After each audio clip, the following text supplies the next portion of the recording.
Good morning, Year 12. We were looking at our lesson 20, week 13. Okay, still covering this topic of gender. It is quite expansive, and we are taking our times to establish knowledge and understanding, hopefully in enough depth or with enough depth and information here that by um, adding it into your notes, giving you time to reread it and revisit it, you will have that real secure understanding. Okay, now we are looking then at being able to identify researchers by name and illustrate research findings as a minimum. Okay, that's our minimum expectation, is that for the researchers and the concepts that you can identify researchers by name, make general reference with some illustrated research findings. Now, we know for Coates, we've only just introduced Coates last time. So all I'm going to ask you to do in 2 minutes, try and do it without your notes, is just looking here on the left-hand side or my left-hand side, the who, when, what, how. Can you complete as much of that information in 2 minutes without having to look at your notes? Now, obviously, if you look at your notes and you look back, that's still learning. Yep, you're still returning to the information. You're still thinking about it differently. Okay, so your 2 minutes starts now, and I'll see you on the other side. Press pause and go. Okay, guys, so hopefully you gave yourself 2 minutes, and let's see what we found. Now, obviously, the information can be sparse, it can be developed, but these are notes. As long as you know what we mean in a minute by observation, that gives you enough information. So we're looking at Jennifer Coates, very distinguished title here, a professor of English language and linguistics. Again, if within the context of the exam, you contextualize that she's a professor, and you might not remember the language and linguistics bit, it's actually this information about the who and the when and the what is the springboard. Okay, so it's what we really do at the level of challenge and illustrated examples and explanations of what they discovered and how. Okay, so you don't need to remember her full title, but she's also an author and an editor. Now, based on the books that she was publishing, we can work out that she was quite expansive. So anything between 1986 and 1996, and the fact that she's still working. Okay, so we could say that she began publishing and sharing her findings from the 1980s onwards, and that would cover us. Okay.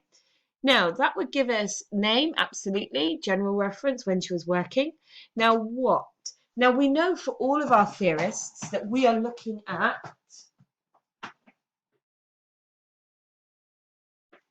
sorry guys, dramatic pause, that wasn't intentional. I had to stop my cat scratching at my sofa. I just gave him a look. That we're looking at our D's, aren't we? So each theorist in some way is contributing to our understanding of the deficit, difference, dominance models. So really, she's contributing to our understanding of the model of difference, and in particular that boys and girls develop different speech styles due to their interactional groups. Now, in a minute, I'm going to remind you of the slide that we were looking at last time that had that information on it. But again, if you found any gaps, anything you couldn't find, this will just direct you more explicitly to that information. So she was looking at boys and girls, and her fundamental conclusion, although it is a bit more developed, that can lead us down to that detailed route, is that boys and girls speak differently because of how they're interacting, because of their socializations. So this idea that because boys and girls play differently, talk differently, act differently, it impacts on their speech. And similarly then to Tannen, to the work of Lakoff, done through observation. So we could attach to this how that it's potentially a microanalytical study, that it's a sociolinguistic study. So we can expand that how with some of that new terminology that we've been learning. So we are going to look and unpack this in a little bit more detail, the impact that it has for grown-up behavior, and to fulfill the criteria of illustrated examples and challenge. Although we could immediately be thinking a positive evaluation of this method, of this study, is she is credible, that she is a professor, that she has expertise in this area.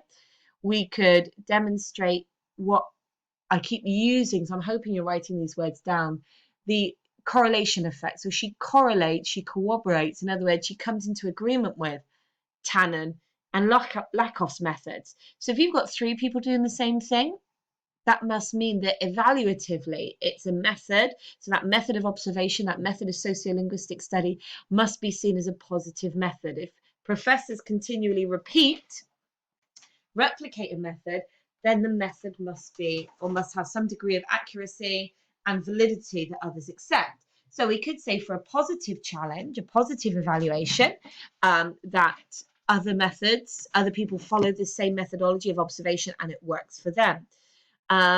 We've got as well the challenge potential. We're looking for negative challenges, obviously being aware that the 80s and the 90s were looking at a very potentially different context, that the social and cultural landscape of the 80s and the 90s would be very different to that today.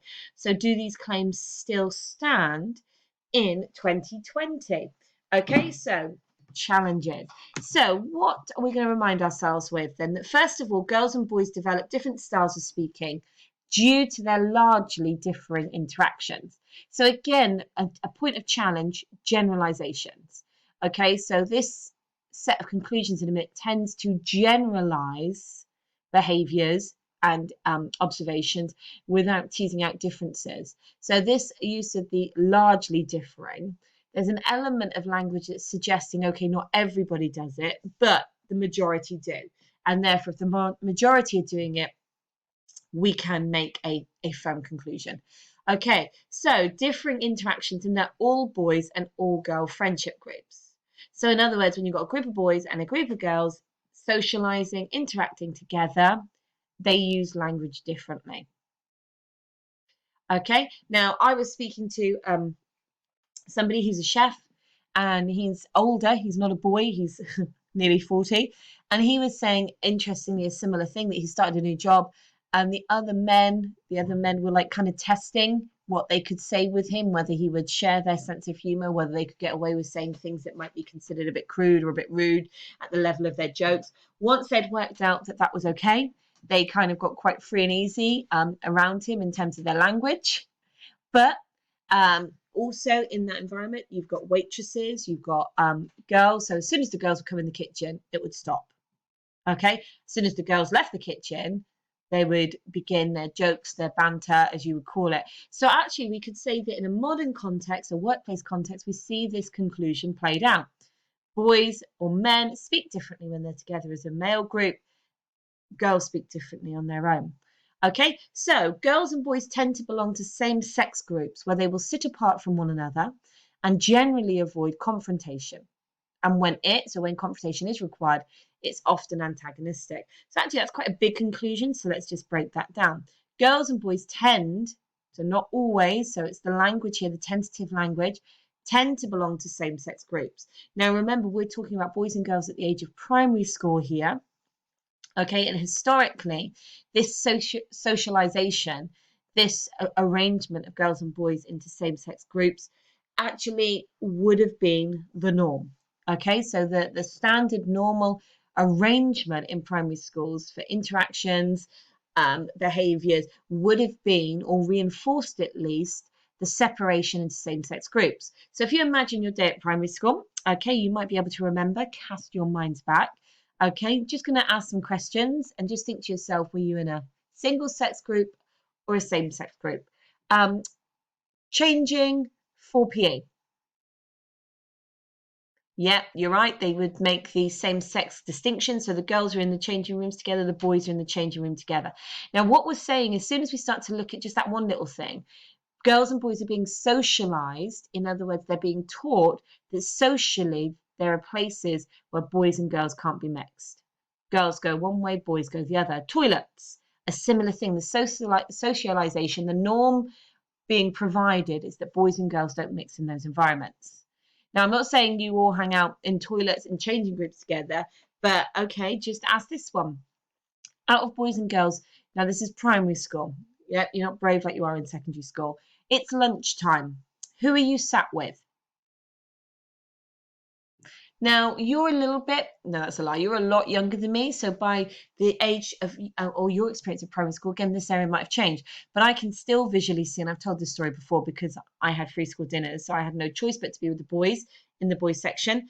Now, the primary school lunchroom wasn't segregated by gender, but it was segregated in my school. You had lunch boxes or packed lunches in one area and school dinners in another. And those two areas had to be separate. Okay? But in my primary school in the 1980s, girls all brought packed lunches and boys all had school dinners. socialization. So, and I ended up hanging out with the boys at lunchtime, at least for this part, because I had free school dinners. So I had no choice but to be in the lunch queue and therefore sit with the boys at lunchtime. And actually, that didn't bother me. I quickly learned the ability to socialize with boys, but I could also see my friends on the other side, all the girls together. So socialization.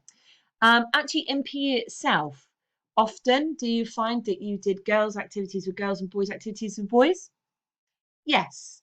Okay, now modern PE, I think, in primary schools is much better at this, but the girls were often taken off to do some sort of PE activity and boys were taken off.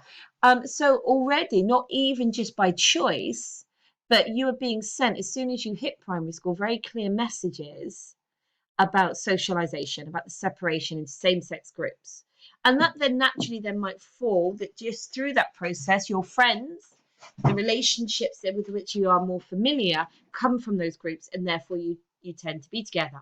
Now, what you also see in this, and this is where when confrontation arises, it's often antagonistic, is by emphasizing the difference between boys and girls, even at that young an age, girls learn to defend and boys learn to defend. So the confrontation that it talks about here, that they tend to avoid confrontation because actually really within their social groups they're fine, they're happy. But when it does occur, it's often through the level maybe of competition, that suddenly they're pitted against each other, boys versus girls, or suddenly they're maybe coming into confrontation over a space.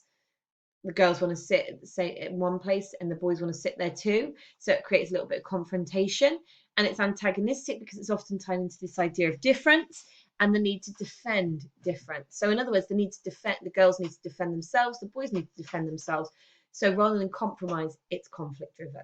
Now again, you can still see um, this behavior in classrooms. Girls when they have to sit with boys don't often like it, and that's all about socialization. So there is nothing biologically that drives that.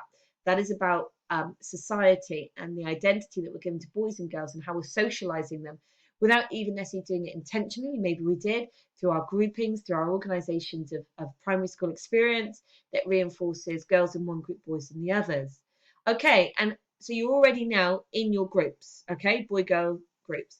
And it then says through observation, so through Coates's observation, that peer group of a child will then directly influence their social linguistic development. In other words, I'm socializing in a same-sex group. I'm a girl, so I'm with the girls, and the language of my peer group, the language of the girls around me, is influencing the way my language develops. Okay, they often say, isn't it, that imitation is the sincerest form of flattery. In other words, we tend to adapt and adopt. We converge towards the language of our peers. So the girls are over here speaking in a particular way, and the boys are over here speaking in a particular way. And again, this behavior is often encouraged and reinforced by the groupings and the messages of society. That girls do this and boys do that. That girls look at magazines. If you go into a news agent, look at the magazines for girls versus the magazines for boys. Okay, typical girls' magazines at a primary school age, princesses, pinks, reinforcing those stereotypes about girls' interests versus the boys, their typical boys' magazines, and reinforcing certain messages and ideologies about what it means to be a boy. So Coates acknowledges the tendency of girls. So this acknowledges means that she observes, that she contributes the idea that girls tend to stick to playing in smaller groups, maybe with just one or two other girls, where their relationship is based predominantly on talk. Whereas, so this is a difference, boys will play in larger hierarchical groups, which are based on joint activity. For example, sport, where there is often an undisputed boss or undisputed leader. So again, guys, cast your mind back to primary school. Okay, think about the ways you used to play. So girls, small groups, one or two other girls, and their relationship is talk-based. So they don't necessarily play games. They do, there's always exceptions. But those games, and when they do play games, those games are based on talk, discussion of rules, talking about how it's going to work, the organization of the game, who's going to be what role. But they talk. Whereas boys will very quickly use talk to organize themselves into a larger hierarchical group. Okay, so imagine football, division of teams, setting up somebody in goalie. Now that's where a boss often emerges because they're the one doing the organization. So the status of a particular person within a group. But this can also be around other types of games.